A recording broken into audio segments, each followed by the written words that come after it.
Welcome back to the Dwarfs Abridged campaign. Last time we were crusading around and took out a whole bunch of Chaos armies pretty easily. We did, however, lose our redoubt out in the Dwarvish mountains when they got stormed.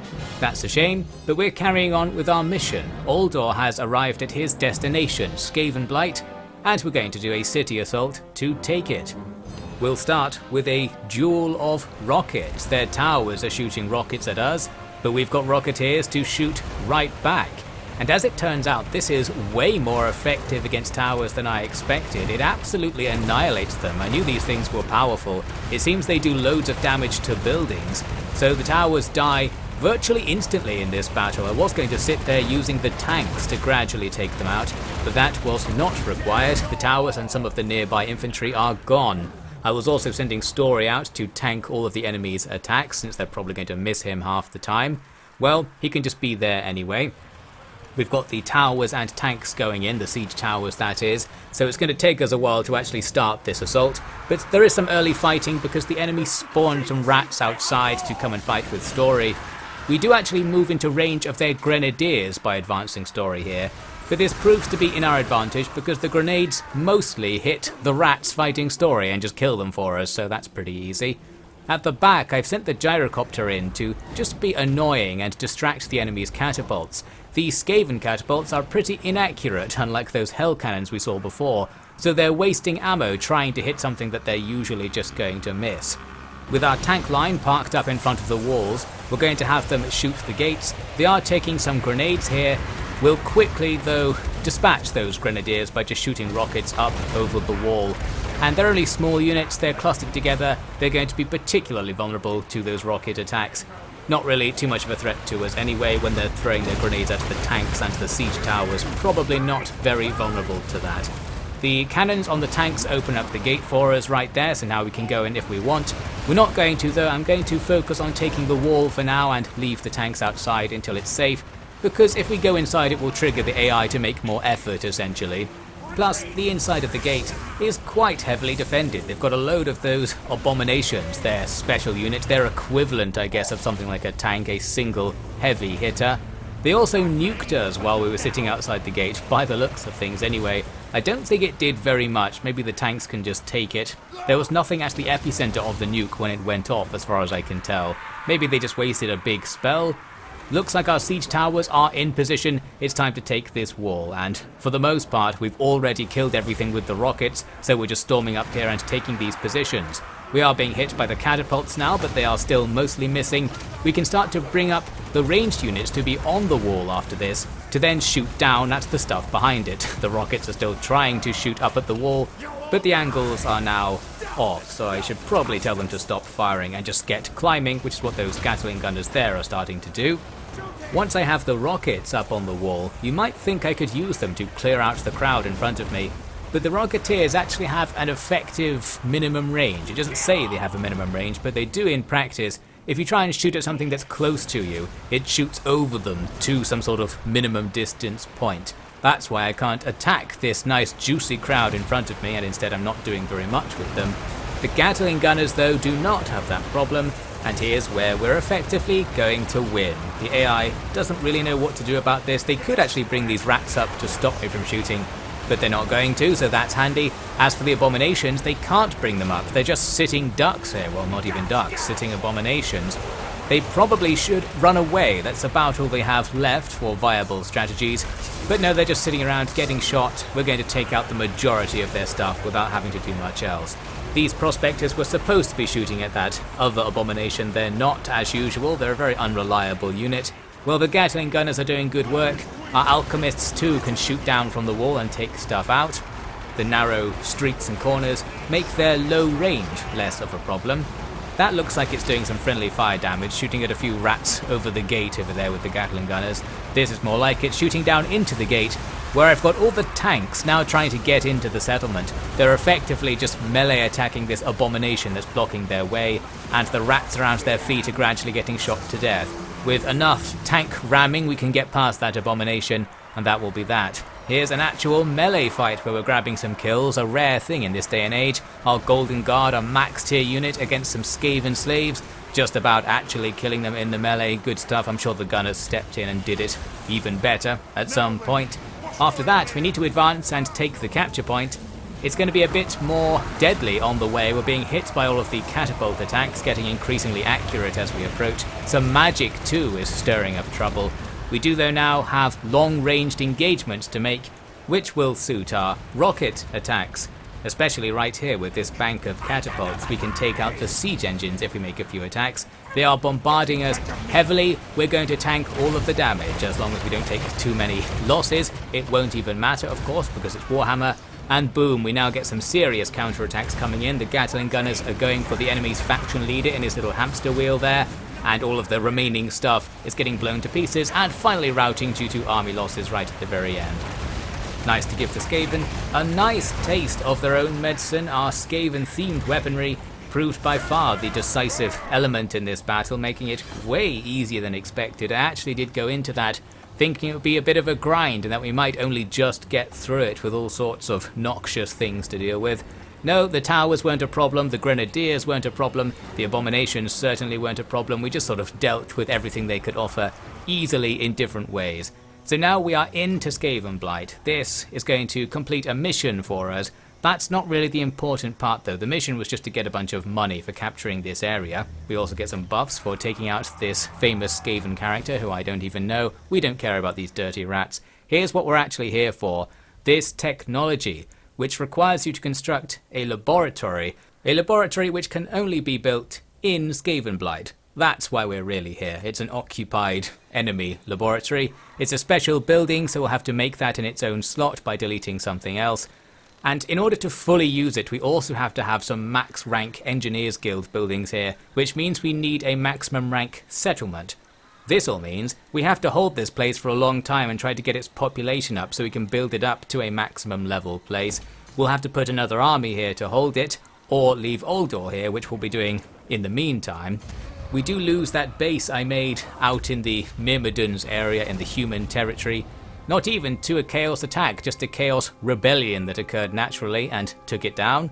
Well, another rebellion is going to be easier to kill right down here, because in our home territory we have enough stuff to just auto-resolve them. We probably could have beat those rebels up top as well. I just didn't want to actually do the battle. I wasn't too interested in holding that territory anyway.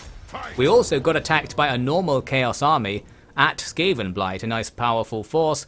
I, again, didn't want to fight them, so after a long time considering the risks, I just popped the auto-resolve. It was fine because all of our losses in units were concentrated in the garrison and they'll just come straight back. This interrupted my construction and replenishment plans here, but they'll be coming along after this. No more attacks came in. I'm starting my new army now to defend this area, and it might as well be a Skaven gimmick army, following on with our little themed armies thing we've got going on. So I'm going to recruit a couple of actual Skaven units, these Jezzails, although only a couple, because once we have this tech and special lab, we can make some official Skaven-themed Dwarven units as well, which will make the army more Skaven-y. Once that's started, I'm going to move out with Uldor just for a little bit, because the movement of enemy agents in the end turn sequence, as I remember, made it highly suspicious to me that this place nearby was also a Skaven settlement from the same faction, and indeed it was, so we quickly go over there and take them out. This doesn't destroy the faction, so they're still somewhere else as well. We don't really need to hold this place, but I'm just going to occupy it to have somewhere to sit that isn't going to cause attrition. And speaking of that, by the way, the plague eventually has gone, so that's useful for us. Here are those special units. We can now make warp lightning troopers and warp fire flamethrowers, so some nice Skaven-equipped dwarf units. Hopefully they're as deadly as our Skaven rocket launchers as well. Perhaps one day we'll find out as this stack guards this area. I'm sure Chaos will show up again a bit more later on. Also going to bolster them with a few normal units through the global recruitment system. As for Uldor, once things are looking pretty over here, I thought let's move out and do another objective, because there's another special tech you can get if you take Sartosa, the pirate place down there, and it's not very far away, so might as well just go do that right now. On the way, we attack this force of staff, some Chaos offshoot faction. Not that much power on the balance bar, but enough to make me do it manually just to avoid casualties here. Therefore, let's look at some footage of stuff blowing up when rockets hit them. We're up on a hill, making it extra easy for us to make these attacks. And we're mostly attacking just these topless Scandinavian guys, the Chaos Trash, who aren't going to be able to do anything in return. Their only hope is to get up here, and if they get closer, well, that's only going to make it worse for them. Retreating still a good option, but as we've mentioned before, the AI doesn't know about that, except in Rome Total War 1 for some reason. Although actually, to be fair, this is technically a settlement attack battle, it just doesn't look like one, so they're not allowed to retreat as far as I know. Well, they're going to have to get shot instead then. The Gatling guns kill them as they slowly make their way through that river. Ideal terrain for getting shot on. And as they come up the slope, things aren't going to get much better. Some satchel charges coming in. The tanks are just ramming them down the hill. All pretty nasty stuff. We've already won this battle at this point. Just a case of clearing up the mess. This replay does go a bit different because we see Story basically dead and retreating over here. Pretty sure that didn't happen. Something in our army is messing up the replays by not having completely predictable attack patterns. There's a non-pseudo-random element. Well, let's not get into that. Essentially, it's a bit different, but broadly the same. Everything's dying, their commander is last to go, retreating away and getting shot to pieces by everything at the same time. There are loads of dwarf corpses around him as well. I think he was kind of pushing some of my troops away as he retreated and they got shot as well. Unfortunate, but they'll come back to life after the battle thanks to magic replenishment, no doubt. There's a victory. We'll take this place just for no reason again. We'll then abandon it, and if it falls, who cares? I think it falls actually to a rebellion pretty soon after, and I didn't actually put that in this video. So say goodbye to Lucchini for now. We're going to move straight on to Sartosa. That's the real reason we're here. And it's going to be super easy to take. The reason for that is that it's a really low level, which will actually make it much less valuable to us, because we need to get at least a level 3 settlement before we can even build the thing that we need to be here for. The reason it's so low level, I think, is because it got raised and then this Chaos offshoot faction has been rebuilding it, so it's a new settlement. There's the thing we need. We'll need a rank 3 main settlement building. That means we need loads more people. And of course we need to hold this location against any further rebellions or attacks. We'll need to make another army for that. For now we can pop out the growth building to make the population leveling up go a bit faster, and then we'll just wait, and maybe later we'll unlock some new and interesting units of a pirate-ish theme. The Skaven make themselves known. I thought they might be quite dead. Turns out they still have an army in the area. Their faction leader's back alive after we killed him earlier, and he takes down our little outpost there. We might need to deal with him if we're going to hold Skaven Blight, but we're going to deal with him in a non-violent fashion in a second actually. Here's some good news / bad news. The main Dwarf faction is finally dead. That was the strongest faction that wasn't us and the main thing holding Chaos back at this stage. So now that they're gone, hopefully Chaos will find some more attention to pay to us. That's what I really want. We'll see if they show up. We're going to start making our new gimmick army, this time a pirate gimmick of course. I noticed there are lots of units in the pirate roster that have Sartosa in the name, so I just kind of hired a couple of those, not really knowing what any of them are or what's good and what's bad. So I'll just grab a couple. But again, I want to leave some space in the army to later make the official dwarf-themed pirate stuff that will come from Sartosa, if we can hold it and level it up enough, etc. As for Uldor, we're going to leave a bit sooner than is safe really. This army's not ready to defend this location, but I'm quite anxious to leave fast because of what's going on back down near Araby. I've allied myself to the Dune Kingdoms, the spin-off Tomb Kings, and they are getting annihilated by beastmen, and we're made aware of that by the fact we get line of sight due to the alliance. They are having all of their armies killed and a couple of their settlements have gone down as well, so I thought we might want to get something down here to start bolstering our defense of Araby. Maybe we're finally going to get some of the invasions I'm looking for. Here is our dealing with the Skaven. We just got a straight up peace treaty. They were willing to go for that. I didn't expect that at all, but that makes things easier. We also get this offer of peace from the Norskins. I was interested in this if they would also declare war on Chaos, just to be a thorn in Chaos's side up there. I can offer them stupendous amounts of money. Unfortunately, they didn't take the deal. It would make sense for them to not go to war with Chaos. They're basically just Chaos's little kid. Well, we'll have to fight them later, maybe, I don't know.